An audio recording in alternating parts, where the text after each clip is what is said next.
Viewers எல்லோரும் எப்படி இருக்கிறீங்க? சாப்பிட்டாச்சா எல்லோரும்?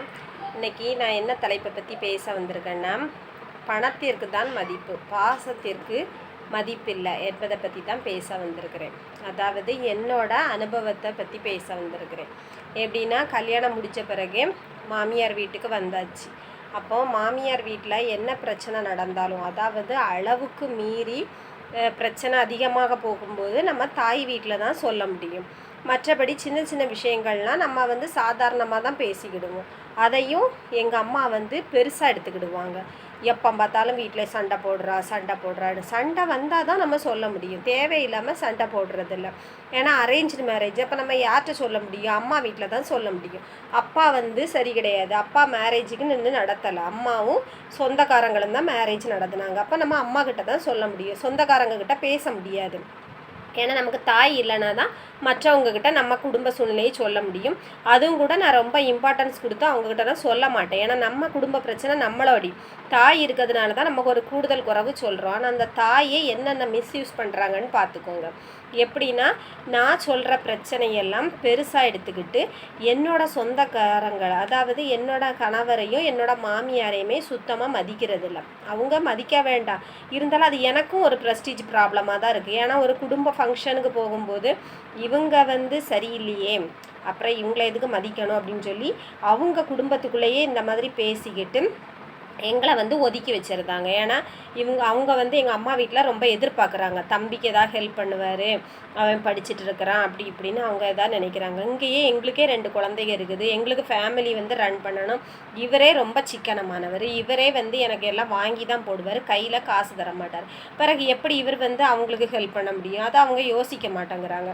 அவங்க ரொம்ப எதிர்பார்க்குறாங்க. அப்புறம் எங்கள் மாமியார் அதை விட பயங்கரமான ஆள், அது தெரிஞ்சு தான் இவங்க மேரேஜ் பண்ணி கொடுத்தாங்க. அப்படி இருந்துமே மறுபடியும் எங்கள் மாமியாரையும் சுத்தமாக அவங்க மதிக்கிறது இல்லை. அப்போ எனக்கு அந்த இடத்துல மதிப்பு ரொம்ப கம்மியாக இருக்குது. ஏன்னா இப்போ நான் தனிப்பட்ட ஆள் கிடையாது, இவங்க குடும்பத்துக்குள்ளே இருக்கிறேன். இப்போ எனக்கு இது ரொம்ப ஒரு அவமானமாக போயிடுது. ஒரு ஃபங்க்ஷனுக்கு கூப்பிட்டாங்க, புதுமனை புகுவிழாக்கு. அங்கே போனோம், அவங்க சொந்த வீடு கட்டிட்டாங்க அம்மா. ஆனால் சுத்தமாக எங்களை மதிக்கிறதில்ல. நாங்கள் வர்றதுக்கு முன்னாடியே எல்லா வேலையுமே முடிச்சுட்டு சும்மா பேருக்கு கடமைக்கு கூப்பிட்ருக்காங்க. அது எங்களுக்கே ரொம்ப நோஸ்கட் ஆகி போச்சுது. அது தெரிஞ்சிருந்து நான் வெளியே தெரியாத மாதிரி இருந்தேன். ஆனால் எங்கள் வீட்டுக்காரர் கண்டுபிடிச்சிட்டாரு. அவர் எவ்வளோ தான் கெட்டவராக இருந்தாலும் அறிவு இல்லாமல் இல்லை, கண்டுபிடிச்சி நீ ஜென்மத்துக்கு நான் வரவே மாட்டேன்னு சொல்லி என்கிட்ட சண்டை கட்டிக்கிட்டாரு. சரின்னு நானும் கூட சரின்னு விட்டுட்டேன். ஆனால் அங்கே போயாச்சுன்னா எப்படி இருக்குதுன்னா, சொந்த தாய் வீடு மாதிரியே இல்லை. ஏதாவது ஒரு அம்மா எப்படி பயந்து கூப்பிடுறாங்க, நம்ம பொண்ணு தானே, நம்ம இவ்வளோ நாள் கஷ்டப்பட்டோம், அப்போ அந்த நேரம்லாம் நம்ம பொண்ணு தானே, நம்மளுக்கு ஆதரவாக இருந்தால், நம்ம வயிற்றில் பிறந்த பொண்ணு தானே, நம்ம ஏன் மற்றவங்களுக்கு பயப்படணும்? நம்ம குடும்ப வாழ்க்கை, அப்போ நம்ம பொண்ணு நம்ம வீட்டுக்கு வர்றதுல நம்ம தான் பார்க்கணும். இத்தனைக்கும் எங்கள் அம்மா வேலை பார்க்குறாங்க, அப்புறம் யாரை கண்டு பயப்படணும்? அவங்களும் கஷ்டப்பட்டு தான் வேலை பார்த்து தான் சம்பாதிச்சு அந்த காசில் தான் சாப்பிட்றோம். எங்கள் அப்பா எந்த ஹெல்ப்பும் பண்ணுறதில்ல, அவர் தனி டைப்பு. தம்பி இப்போ தான் வேலைக்கு போகிறாங்க. ஏன்னா அவர் இவ்வளோ நாள் சின்ன பையன், வேலை பார்க்கல, படிச்சுட்டு இருந்தான். ஆனால் அவனும் கூட சேர்ந்து ரொம்ப பிரச்சனை. இப்போ அவனால தான் பிரச்சனை அதிகமாகுது. ஏன்னா வேலைக்கு போகாத பையன்லாம் எவ்வளோ சப்போர்ட்டாக ஆதரவாக இருப்பாங்க, ஒவ்வொரு வீட்லேயும் அக்கா தம்பின்னு அவ்வளோ ஒற்றுமையாக இருப்பாங்க. இவனும் ஒரு காலத்தில் அப்படி இருந்த பையன்தான் எனக்கு மேரேஜ் முடிஞ்ச பிறகு அப்படியே டோட்டலாக சேஞ்ச் ஆகிட்டான். நான் கோபப்படுவேன் தான், இல்லைன்னு சொல்லலை. எனக்கு எதாவது கோபம் மூட்டி என்னையை அவமானப்படுத்தி எரிச்சல் படுத்தினா எனக்கு கண்டிப்பாக அது எல்லாத்துக்குமே கோபம் வரும். அது எனக்கு கொஞ்சம் ஜாஸ்தியாகவே வரும். ஆனால் நானும் எவ்வளவோ வெகுளித்தனமாக தான் இருப்பேன், நல்ல இன்னசென்ட் மாதிரி தான், எதுனாலும் மனசில் உள்ளதான் ஓப்பனாக பேசுவேன், ரொம்ப ஹெட் வெயிட்டெல்லாம் இருக்க மாட்டேன். ஆனால் இவங்க படுத்துறதெல்லாம் பார்த்து தான் நானே அந்த மாதிரி என்ன மாற்றிக்கிட்டேன். ஓஹோ, நம்ம இப்படி இருந்தால் தான் இவங்க நம்மளை மதிப்பாங்க அப்படின்னு மாற்றிக்கிட்டேன். சொந்த வீட்டிலே இந்த மாதிரி நம்ம போலி வேஷம் போட்டு நம்ம ஹேபிட்டை மறைக்க வேண்டியதாக இருக்குது. என்ன கொடுமைன்னு பாருங்கள். எப்படின்னா இவன் அப்படியே நான் மேரேஜ் முடிச்சு வந்த பிறகு அப்படியே டோட்டலாக மாறிட்டான். ஃப்ரெண்ட்ஸ் கூடலாம் சேர்ந்து ரொம்ப கூத்தடிக்கிறது, இருக்க வேண்டியதான் ஃப்ரெண்ட்ஸுன்னு. ஆனாலும் எனக்கு சுத்தமாக மதிப்பு தரதில்லை. எங்கள் அம்மாவும் இவன் பேச்சை கேட்டுட்டு ஏதோ கடவுள் மாதிரி, இவன் கடவுள் மாதிரி ரொம்ப சுத்தபத்தமாக இருக்கிறவன், நீங்கள் எல்லாம் வந்தாச்சுன்னா இந்த ரொம்ப வீடெல்லாம் நாசாயிரும் அப்படி இப்படின்னு அந்த என்னோட ட்ராவல் பேக்கு கொண்டு வந்தால் கூட அந்த ரூமில் வைக்க அலோவ் பண்ண மாட்டாங்க, தூங்க விட மாட்டாங்க, அந்த ரொம்ப இடம் தர மாட்டாங்க அந்த வீட்டில். என்னதோ அந்த வீடையே நான் எழுதி வாங்கிட்டு போகிறது மாதிரி நிற்பாங்க. இத்தனைக்கும் வாடகை வீடு, இன்னொரு தாத்தா வீட்டில் தான் வேலை பார்க்குறாங்க. அந்த தாத்தா தான் எல்லாம் வாங்கி கொடுக்குறாரு. எங்கள் அம்மாவும் வேலை பார்க்குறாங்க. நிம்மதியாக சாப்பிட விட மாட்டாங்க. ஒரு சந்தோஷமாக இருக்க முடியாது. மூஞ்சியெல்லாம் தூக்கி வச்சுக்கிடுவாங்க. இத்தனைக்கும் என் தங்கச்சி வந்தாச்சுன்னா ரொம்ப சந்தோஷமாக இருப்பாங்க. நல்லா வாங்கி கொடுப்பான். என் பையனே சொல்லியிருக்கான், நான் இல்லாத நேரம் அந்த பொண்ணு வந்தால் ரொம்ப மாமா வந்து பயங்கரமாக வாங்கி கொடுப்பாங்க. நாங்கள் போயாச்சுன்னா எதுவுமே இல்லாத மாதிரி நானே வேலைக்கு போகிறதில்ல அப்படின்னு சொல்லி ஒதுங்கிடுவாங்க. அப்போ நாங்களும் சரி அதெல்லாம் எதிர்பார்க்க மாட்டோம். நிம்மதியாக எங்களை இருக்க விட்டா போதும். ஆனால் அதுவும் இல்லை. பிறகு என்னத்துக்கு நம்ம அங்கே போகணும்? அதனால் எந்த விஷயத்துக்கு நான் கலந்துக்கிட்டதில்லை. இப்போ அவங்ககிட்டேருந்து சுத்தமாக நான் பேசுகிறதில்ல. நானே என்னையே தேத்திக்கிட்டேன். சரி இவங்க வந்து இருந்தும் இல்லாததுக்கு சமந்தான்.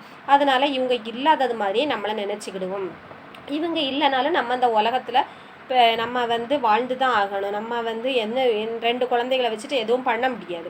இவங்களுக்காண்டி நம்ம எதுக்கு சாகணும்? இவங்க நல்லவங்க, நமக்காண்டியே உயிரை கொடுத்து நல்ல பாசமாக வச்சுருந்தாங்கன்னா நம்ம வந்து அவங்கள நினச்சி ஃபீல் பண்ண வேண்டியதான். இவங்க வந்து ஒரு சொந்த பொண்ணுக்கே இந்த மாதிரி மதிப்பு இல்லாமல் ஏதோ ஏதோ எங்கேயோ இருந்து வந்தது மாதிரி ரொம்ப மோசமாக நடத்துகிறாங்க. இவங்கக்கிட்ட இத்தனைக்கு நானும் படித்தவ தான். அவன் என்ன இன்ஜினியரிங் முடிச்சிருப்பான். என் தம்பி என் தங்கச்சி வந்து பெரிய பிஏ பிஎட் படிச்சிருப்பாங்க. அதுவும் எங்கள் மாமா வீட்டில் தான் வளர்த்தாங்க. அவங்க தான் படிக்க வச்சாங்க. அந்த பொண்ணு அந்த நேரம் ஒரு மருந்துக்கு கூட உதவாது. நான் தான் இவங்களுக்கு சின்ன வயசுலேருந்தே ஹெல்ப் பண்ணியிருக்கேன். அந்த வீடியோவை நான் 2ஆக தனியாக போடுறேன். இப்போ நேரம் இல்லை இதுக்கு. ஆனால் இவ்வளோ செஞ்சுமே சுத்தமாக மதிக்கிறதில்ல. இப்போ இவங்களுக்கு வசதி வாய்ப்பு வந்த உடனே நாங்களும் சொந்த வீடு தான் கட்டியிருக்கோம். ஆனால் வந்து அம்மா திட்டத்தின் கீழே தான் பசுமை வீடு தான் கட்டியிருக்கோம். ஆனால் இவங்க கொஞ்சம் மாடி வீடெல்லாம் கட்டியிருக்காங்க. அதனால சுத்தமாக எங்களை மதிக்கிறதில்ல. இவரும் சிக்கனமாக இருக்கிறதுனால. இதுலேருந்து என்ன சொல்ல வரேன்னா, எந்த ஒரு விஷயத்தையுமே இனிமேல் நீங்கள்லாம் வந்து கொஞ்சம் புதுசாக மேரேஜ் ஆனவங்கனாலும் சரி கொஞ்சம் பார்த்து நடந்துக்கிடுங்க. ஆனால் அம்மா வீட்டில் ஆதரவு கொடுக்குறவங்களும் இருக்க தான் செய்கிறாங்க, நல்லவங்களும் இருக்க தான் செய்கிறாங்க, இல்லைன்னு சொல்லலை. இவங்க வந்து சப்போர்ட்டாக இருந்திருக்கிறாங்க. ஏதோ 1-2 விஷயத்தில் தட்டி கேட்டிருக்காங்க. ஆனால் அதையே சாதகமாக எடுத்துக்கிட்டு என்னையே பழி சொல்லிக்கிட்டு எனக்கு ஒரு மதிப்பு இல்லாமல் அந்த வீட்டில் வந்து நடத்துகிறாங்க. அதனால் நாங்கிறது தூர விலகிட்டு அவங்ககிட்ட எந்த பேச்சுவார்த்தையும் இல்லை. இப்போ எந்த ஃபங்க்ஷனுக்கு நான் போகிறதில்ல. ஃபங்க்ஷன் இப்போ அந்த பையனுக்கு வந்து மேரேஜ் பார்த்துருக்குறாங்க. அது வந்து இந்த மாதமே ஃபிக்ஸ் பண்ணிட்டாங்க. என்ன நடக்க போகுதுன்னு சொல்கிறத பற்றி நான் அடுத்த வீடியோவில் கண்டிப்பாக ஷேர் பண்ணுறேன். இதில் வந்து என்னோட இது நான் என்ன பண்ணியிருக்கேன் அப்படின்னு சொல்லி உங்களுக்கு தெரிஞ்சுதுன்னா கண்டிப்பாக கமெண்ட்ஸ் பண்ணுங்கள். எனக்கு இந்த வீடியோ போடுறேன். எனக்கு கண்டிப்பாக வந்து வீடியோ பிடிச்சிருந்துன்னா லைக் பண்ணுங்கள், ஷேர் பண்ணுங்கள், அப்புறமா சப்போர்ட் பண்ணுங்கள். தேங்க்யூ.